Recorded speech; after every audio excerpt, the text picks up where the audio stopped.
আপনার সো-কল্ড আত্মীয়দের কাছ থেকে বাঁশ খাওয়ার জন্য প্রথমে আপনি রেডি থাকবেন। উদ্যোক্তা হতে হলে আপনার সো-কল্ড আত্মীয় প্লাস আপনার কাছের মানুষগুলো যে রূপ পরিবর্তন করবে সেটা আপনি দেখতে পাবেন।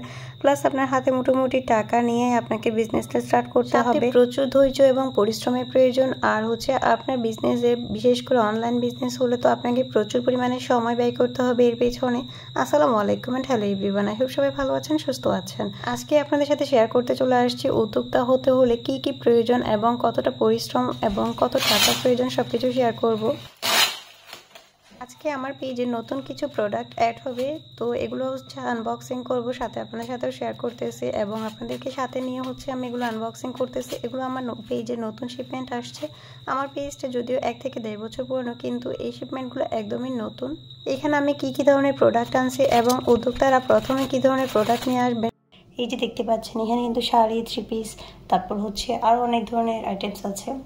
আমি যেহেতু একদম ছোট একটা নতুন উদ্যোক্তা, নতুন বললে ভুল হবে, আমি 1 থেকে 1.5 বছর ধরে কাজ করছি। আমার পেজের নাম সুইটবি, আপনারা জানেন।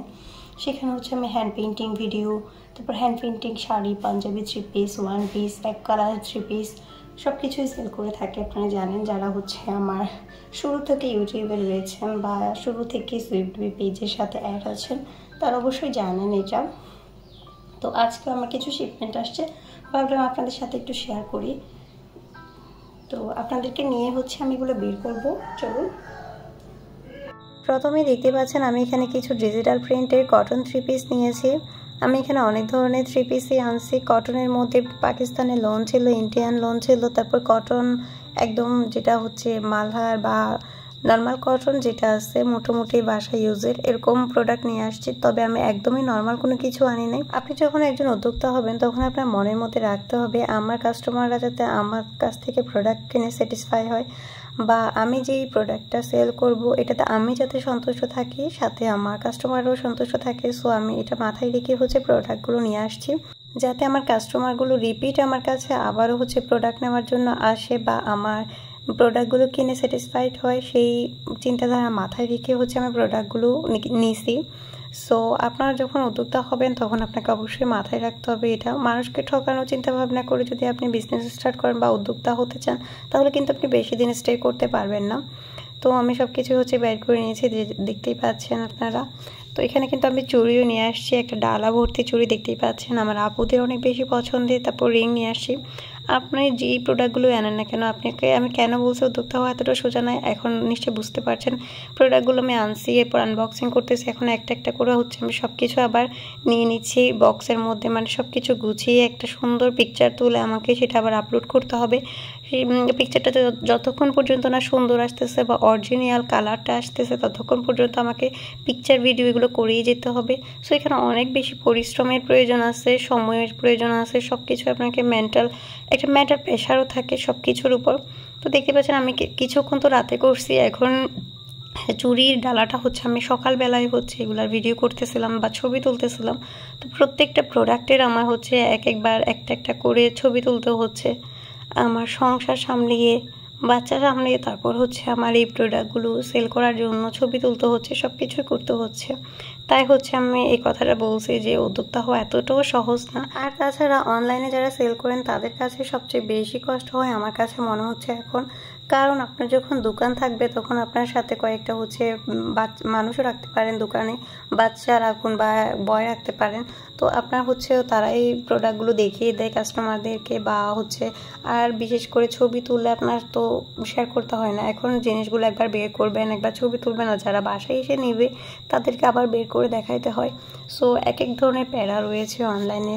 তাছাড়া আপনার সময় মতো বা টাইম মতো এগুলো মানুষের মেসেজে বা ইনবক্স চেক করতে হয়, সব কিছুই এরকম। তাছাড়া একটা শাড়ি কিংবা 3 পিস বা জুয়েলারি যেটাই বলেন না কেন, প্রত্যেকটা আলাদা আলাদা পিকচার তুলতে হয়, এগুলো এডিট করতে হয়, এখানে লগো বসাতে হয়, সব কিছু করতে হয়।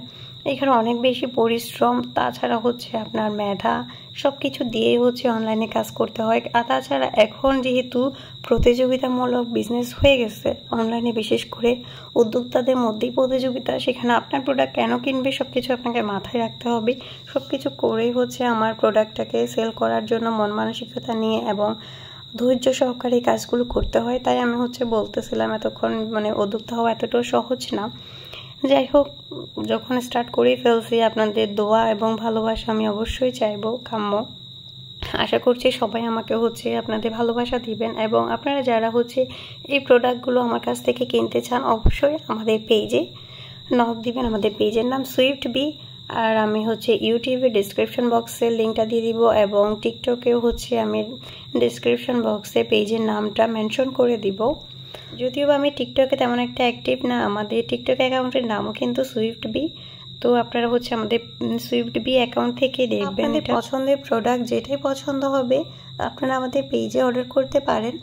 আর এখন আমি একটা খুব সুন্দর শাড়ি আপনাদের সাথে শেয়ার করতেছি। দেখুন, লাল সাদা কম্বিনেশনের, সামনে যেহেতু পুজো, সো আমার হিন্দু আপুরা বা সনাতনী ধর্মের আপুরা কিন্তু চাইলে বা দিদিরা চাইলে কিন্তু এই শাড়িটা নিতে পারেন। এখানে আমি অনেক ধরনের শাড়ি নিয়ে আসছি।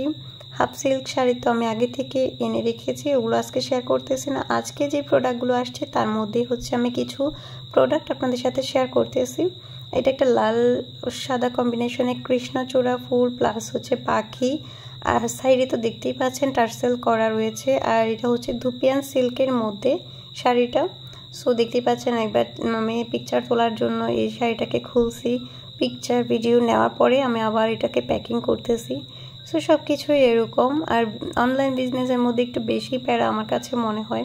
তাছাড়া বা উদ্যোক্তাদের তো আরও বেশি প্যারা, কারণ উদ্যোক্তারা নিজেরাই সব কিছু করে থাকে। বিশেষ করে আমাদের মতো ছোট উদ্যোক্তারা একজনই সব কিছু সামলায়। সো একজন যেহেতু কোনো মানুষ প্রথমে আমরা রাখতে পারি না, সো আমাদের তো একটু পরিশ্রম বেশি হবেই। দেখতেই পাচ্ছেন, এখন একটা শাড়ি দেখাচ্ছি আপনাদের সাথে। এটা লাল সাদা কম্বিনেশন, জামদানি প্যাটার্নে করা। এটা কিন্তু অনেক বেশি সুন্দর। এই শাড়িটা আমি দেখে মাত্র আমার এই শাড়িটা অনেক বেশি জোস লাগছে। এটা তো একদম হিন্দু সনাতনী আপুরা যারা পুজোর সময় বা মন্দিরে যান তাদের জন্য একদম পারফেক্ট একটা শাড়ি হবে। লাল সাদা কম্বিনেশন, সাথে লাল সাদা টার্সেল করা।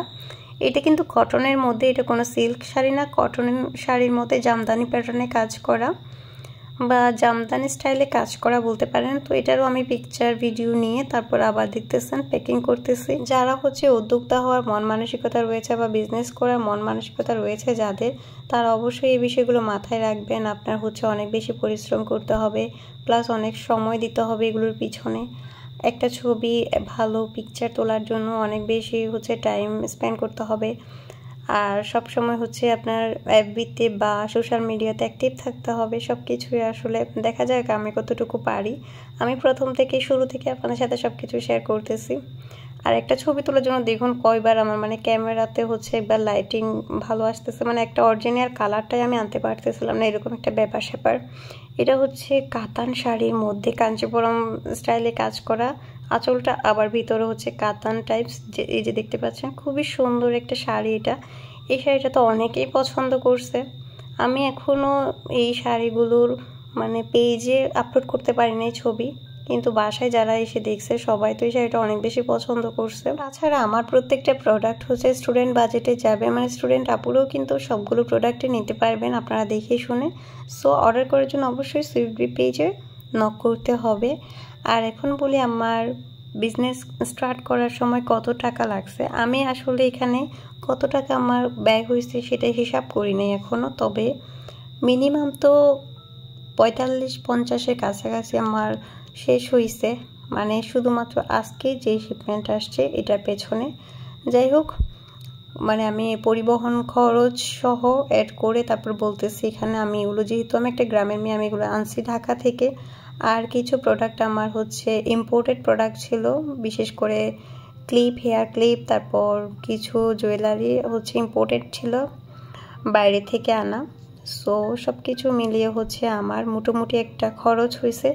আপনারা যারা প্রথমেই স্টার্ট করতে চাবেন বা উদ্যোক্তা হওয়ার জন্য একদম, অনেকে বলে না মিনিমাম টাকা হাতে নিয়ে বা 500 টাকা নিয়ে আপনি বিজনেস স্টার্ট করেন, এটা কিন্তু একদমই ভুয়া। আপনি যখন বিজনেসের মন মানসিকতা নিয়ে বা উদ্যোক্তা হওয়ার মন মানসিকতা নিয়ে আপনি নামবেন বা স্টার্ট করবেন, তখন কিন্তু আপনার মিনিমাম 10 থেকে 20,000 টাকা হাতে নিয়ে তারপরেই নামতে হবে। না হলে কিন্তু আপনি খুব বেশি দিন স্টে করতে পারবেন না আমার কাছে মনে হয়। তবে হ্যাঁ, হ্যান্ড পেইন্টিংয়ের ক্ষেত্রে এটা আলাদা বিষয়। হ্যান্ড পেইন্টিং কোনো কিছু ক্ষেত্রে কিন্তু আপনি প্রায় 3 থেকে 5,000 টাকার মতো নিয়ে রং তুলি সব কিছু, শাড়ি পাঞ্জাবি সব কিছু নিয়ে তারপর নামতে পারেন। তবে যারা হচ্ছে এরকম প্রোডাক্ট কিনে তারপর সেল করবেন তাদের ক্ষেত্রে একটু বেশি টাকা নিয়ে হচ্ছে বিজনেসটা স্টার্ট করতে হয়। যাই হোক, অনেক বেশি বকবক করে ফেলছে, আজকের মতো বিদায় নিচ্ছি। সবাই ভালো থাকবেন, সুস্থ থাকবেন, আল্লাহ হাফিজ।